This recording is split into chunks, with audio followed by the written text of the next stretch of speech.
One পিসের দুনিয়াটা কেন অন্য সব অ্যানিমে থেকে আলাদা? কেন হাজার হাজার এপিসোড হওয়ার পরেও আমাদের এই জগৎটা বোরিং লাগে না? এর কারণ হলো এইচিরো ওডার ওয়ার্ল্ড বিল্ডিং ক্ষমতা। তুমি কি জানো ওডা সেন্সেই তার ডেস্কে বসে সারা বিশ্বের ইতিহাস আর ভূগোল নিয়ে কতটা রিসার্চ করে? সে শুধু একটা ফ্যান্টাসি জগৎ বানায় না, বরং আমাদের এই বাস্তব পৃথিবীর বিভিন্ন আইকনিক জায়গাকে ওয়ান পিসের ফ্রেমে নতুনভাবে সাজায়। আজকের ভিডিওতে আমরা ওয়ান পিস ওয়ার্ল্ডের এমন সব ইন্সপিরেশন নিয়ে কথা বলবো যা শোনার পর তুমি ওয়ান পিসকে এক নতুন চোখে দেখবে।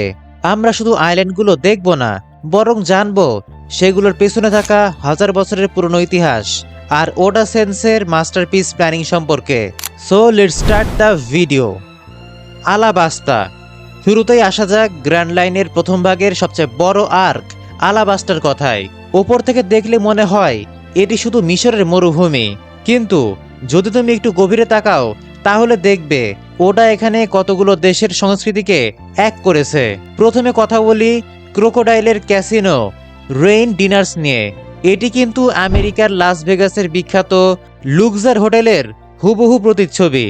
লাস ভেগাস যেমন মরুভূমির মাঝে একটি কৃত্রিম শহর যা জুয়া আর বিলাসিতার জন্য পরিচিত, ওটা সেন্সেই রেইন বেস শহরটিকেও ঠিক সেই ভাইব দিয়েছে। এরপর আসো রাজধানী আরুবানার রাজপ্রাসাদে। এর আর্কিটেকচার খেয়াল করলে দেখবে এটি ভারতের তাজমহলের মতো অনেকটা, কিন্তু এর ছাদ বা গম্বুজগুলো সোনালী। এই গম্বুজগুলো নেওয়া হয়েছে জেরুজালেমের ডোম অব দি রক থেকে। এটি ওটা সেন্সে কেন করেছে? কারণ নিকো রবিন যখন পনিগ্লিপ খুঁজতে যায় তখন ইতিহাস আর ধর্মের একটা সংমিশ্রণ দেখানোর প্রয়োজন ছিল। সবচেয়ে ইন্টারেস্টিং ইন্সপিরেশন হলো টোম্ব অব দি কিংস। এটি মিশরের প্রাচীন এডিফু মন্দিরের স্পিন্টিং ইমেজ। বাস্তবে এই এডিফু মন্দিরটি কেন বিখ্যাত জানো? কারণ এর দেয়ালে এডিফু বিল্ডিং টেক্সট লেখা আছে যা মিশরের আদি ইতিহাস বর্ণনা করে।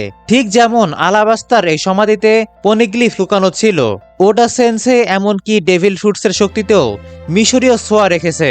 পেল আর চাকা ডেভিল ফ্রুট মিশরের পবিত্র প্রাণী, বাজ পাখি আর শিয়াল বা হরাস বা আনবিস দ্বারা অনুপ্রাণিত। অথচ অফিসিয়ালি এই পুরো আইল্যান্ডটি ইন্ডিয়া দ্বারা অনুপ্রাণিত বলা হয়, যার পেছনে হয়তো রাজস্থানের মরুভূমি আর যোধপুরের মোহরানগড় দুর্গের একটা বড় ভূমিকা আছে। ভেবে দেখো একবার, একটি আইল্যান্ডের মধ্যে কতগুলো ডাইমেনশন। ডন আইল্যান্ড ও গোয়া কিংডম। লুফির নিজের শহর ডন আইল্যান্ড শুধু একটি সুন্দর শুরু জায়গা নয়, এটি আমাদের পৃথিবীর এক কঠিন সামাজিক বাস্তবতাকে তুলে ধরে। এই আইল্যান্ডের পরিবেশ আর জঙ্গল অনেকটা ফিলিপাইনের কথা মনে করিয়ে দেয়। এখানকার গ্রে টার্মিনাল মূলত ফিলিপাইনের রাজধানী ম্যানিলার স্মোকি মাউন্টেনের একটি রিপ্রেজেন্টেশন। বাস্তবেও ফিলিপাইনের সেই বিশাল ময়লার ভাগারে হাজার হাজার মানুষ আবর্জনার স্তূপের মধ্যে জীবনযাপন করত। ওয়ান পিসের মতোই সেখানেও এক ভয়াবহ অগ্নিকাণ্ড ঘটেছিল যা বিশ্বজুড়ে আলোড়ন তুলেছিল। অন্যদিকে এই আইল্যান্ডের রাজধানীটি তৈরি হয়েছে ভারতের গোয়া রাজ্যের আদলে। গোয়া একসময় পর্তুগিজদের কলোনি ছিল, যার প্রভাব সেখানকার স্থাপত্যে আজও দেখা যায়। ওটা সেন্সে এখানে অত্যন্ত নিষ্ঠুরভাবে সমাজের ধনী আর গরিবের ব্যবধান ফুটিয়ে তুলেছে। একদিকে সাজানো রাজপ্রাসাদ আর অন্যদিকে মানুষের হাহাকার। এর রিয়েলিটি চেক ওটা সেন্সে ছাড়া আর কেই বা এত সলিডভাবে দিতে পারত? ইস্ট ব্লু বনাম ওয়েস্ট ব্লু, এশিয়া বনাম Europe. Oda sensei One piece ম্যাপের প্রতিটি দিক খুব লজিক্যালি ডিজাইন করেছে। ইস্ট ব্লুর বেশিরভাগ জায়গায় এশিয়ান ইন্সপিরেশন, যেমন নামির বাড়ি ইন্দোনেশিয়া, জোরোর গ্রাম জাপানের নারা এবং সানজের প্রথম কর্মস্থল বারাটি রেস্তোরাঁটি ভিয়েতনামের ফ্লোটিং রেস্টুরেন্টের মতো। ভিয়েতনামে আজও এমন অনেক ভাসমান রেস্তোরাঁ দেখা যায় যা পর্যটকদের প্রধান আকর্ষণ। একটু পশ্চিমে অর্থাৎ ওয়েস্ট ব্লুতে গেলেই তুমি ইউরোপের ভাইব পাবে। যেমন ওহারা আইল্যান্ডটি তৈরি হয়েছে ইংল্যান্ডের অক্সফোর্ড বা কেমব্রিজের মতো লাইব্রেরি কেন্দ্রিক শহরগুলোর উপর ভিত্তি করে। ওহারার সেই বিশাল গাছটি যেন প্রাচীন লাইব্রেরি অফ আলেকজান্দ্রিয়ার কথা মনে করিয়ে দেয়। আবার থ্রিলার বার্কের সেই ডার্ক গথিক আর্কিটেকচার কিন্তু ফ্রান্সের বিখ্যাত নটর ড্যাম চার্চের আদলে তৈরি। ওডা সেন্সে এমনভাবে এই এলিমেন্টগুলো মেশায় যে তুমি সেগুলোর সাথে নিজের অজান্তেই কানেক্ট করতে পারো। এর ফলেই ওয়ান পিসের জগৎটা আমাদের কাছে এত পরিচিত আর বিশ্বাসযোগ্য হয়ে ওঠে। আমাজন লিলি ও স্কাইপিয়া। বোয়া হ্যাংককের দেশ অ্যামাজন লিলি শুধু নারী যোদ্ধাদের দেশই নয়, এর স্থাপত্যও বেশ রহস্যময়। এই আইল্যান্ডটি চীনের উত্তর পূর্বের শানসি প্রদেশের হ্যাঙ্গিং টেম্পল বা ঝুলন্ত মন্দিরের আদলে তৈরি। পাহাড়ের খাড়া গায়ের উপর মাটি থেকে প্রায় 30 থেকে 40 মিটার উঁচুতে তৈরি এই মন্দিরগুলো আজও স্থাপত্যবিদ্যার এক বিশাল বিস্ময়। 1500 বছর আগে কোনো আধুনিক প্রযুক্তি ছাড়াই কিভাবে এগুলো বানানো হয়েছিল তা আজও এক রহস্য। ওডা এই রহস্যময় মন্দিরের থিম নিয়ে তৈরি করেছে আমাজন লিলি। অন্যদিকে স্কাইপে আর্টটি মায়া এবং আজটেক সভ্যতা দ্বারা অনুপ্রাণিত। মেক্সিকো বা গুয়াতেমালার জঙ্গলে যেমন প্রাচীন পিরামিড আর পাথরের শহর পাওয়া যায়, শ্যান্ডোরার স্বর্ণ শহরটিও ঠিক তেমনই। ওডা এখানে প্রাচীন সভ্যতার পতনের এক করুণ ইতিহাস দেখিয়েছে, যা আমাদের পৃথিবীর বিলুপ্ত হওয়া মায়া সভ্যতার কথা মনে করিয়ে দেয়। স্বর্ণের সেই বিশাল ঘণ্টাটি যেন ইতিহাসের এক হারিয়ে যাওয়া সুর, যা লুফি বাজিয়ে এক নতুন যুগের সূচনা করে। ড্রেস রোজা ও ড্রাম আইল্যান্ড। ড্রেস রোজা পুরোপুরি স্প্যানিশ কালচারে ভরপুর। এখানকার আর্কিটেকচার বার্সেলোনার বিখ্যাত স্থপতি গৌদির প্রভাব বহন করে। বার্সেলোনার পার্ক গুয়েলে গেলে তুমি ড্রেস রোজার সেই রঙিন দালানগুলোর আসল রূপ দেখতে পাবে। ওডা সেন্সে নিজে স্বীকার করেছে যে ডফলামিঙ্গোর মতো একটি ক্যারেক্টারের জন্য স্পেনের চেয়ে উপযুক্ত দেশ আর হতে পারত না।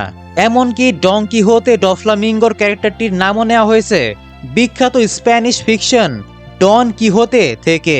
কলোসিয়ামটি তো সরাসরি রোমের আইকনিক কলোসিয়াম থেকে নেওয়া, যা প্রাচীন বীরদের রক্ত আর ঘামের ইতিহাসের সাক্ষী। অন্যদিকে চপারের বাড়ি ড্রাম আইল্যান্ড আমাদের উত্তর আমেরিকা আর জার্মানির এক অদ্ভুত মিশেল। এখানকার বিগ হর্ন শহরটি ইতালির আলবেরো বেলোর মতো দেখতে। আর ডক্টর কুরোহার সে ড্রাম ক্যাসিনো, সেটা জার্মানির বাভারিয়ার বিশ্ববিখ্যাত নিউ শমানস্টাইন ক্যাসেল। এই ক্যাসেলটি রাজা লুডউইগ তৈরি করেছিল, যা আজও ডিজনিল্যান্ডের ক্যাসেলের প্রধান অনুপ্রেরণা। ওটা এখানে প্রকৃতির রুক্ষতা আর রূপকথার মাধুর্যকে এক সুতায় বেঁধেছে। ওয়াটার 7 আমার ব্যক্তিগত ফেভারিট হলো ওয়াটার 7। এটি সরাসরি ইতালির ভেনিস দ্বারা অনুপ্রাণিত। ভেনিসের মতো এই শহরটিও সাগরের উপর খালের নেটওয়ার্ক দিয়ে তৈরি এবং জাহাজ নির্মাণের জন্য বিশ্ববিখ্যাত। তবে এখানে একটা দারুণ বিষয় হলো অ্যাকুয়া লাগোনা। বাস্তবে ভেনিসও প্রতি বছর একটু একটু করে সাগরে তলিয়ে যাচ্ছে এবং সেখানে অ্যাকুয়া আল্টা নামে এক জলোচ্ছ্বাসের ঘটনা ঘটে। ওডা এই বাস্তব ট্র্যাজেডিকেই ওয়ান পিসে এক মহাপ্রলয়ঙ্কারী ঢেউ হিসেবে দেখিয়েছে। আইল্যান্ডটির গঠন কিন্তু আবার ফ্রান্সের মন্ট সেন্ট মাইকেল দুর্গের মতো, যা জোয়ারের সময় সমুদ্রের মাঝখানে একা দাঁড়িয়ে থাকে। তুমি কি কখনো ভেবে দেখেছো ওয়ান পিস জগতের বেশিরভাগ অংশ কেন পানির নিচে? কেন এতগুলো প্রাচীন নিদর্শনের সাথে আমাদের পৃথিবীর ইতিহাসের মিল? ওডা সেন্সের এই অসাধারণ ওয়ার্ল্ড বিল্ডিং আমাদের পৃথিবী নিয়ে অনেক বড় একটা বার্তার দিকে ইশারা করে। ওয়ান পিসের শেষ রহস্য হয়তো সমুদ্রের উচ্চতা বেড়ে যাওয়ার কোনো বৈশ্বিক বিপদের সাথে যুক্ত, যা আমাদের বর্তমান পৃথিবীর জন্য এক বড় শঙ্কা। ওডা সেন্সেই আমাদের দেখিয়েছে যে কল্পনা যদি বাস্তবের মাটিতে পা রেখে চলে তবে তা কতটা শক্তিশালী হতে পারে। প্রতিটি আইল্যান্ড, প্রতিটি সংস্কৃতি আমাদের মনে করিয়ে দেয় যে আমরা সবাই এক বিশাল গল্পের অংশ। ওয়ান পিস শুধু একটি পাইরেটদের গল্প নয়, এটি আমাদের এই রহস্যময় পৃথিবীর এক মহাকাব্য। যাই হোক, একটা ভিডিওতে ওয়ান পিসের সব জায়গার কথা বলা একটু টাফ। এই ভিডিওতে 1000 লাইক করলে এর দ্বিতীয় পার্ট আনা ট্রাই করব। আর তোমার ফেভারিট আইল্যান্ডটি কোনটি, বা তুমি কোন দেশে যেতে চাও, কমেন্টে আমাকে অবশ্যই জানাও। আজকের মতো বিদায়, দেখা হবে পরের ভিডিওতে। Subscribe if you are an anime lover. See you in the next one and tata। আর পারলে আমার চ্যানেলের বাকি ভিডিওগুলো দেখে এসো। বিদায়।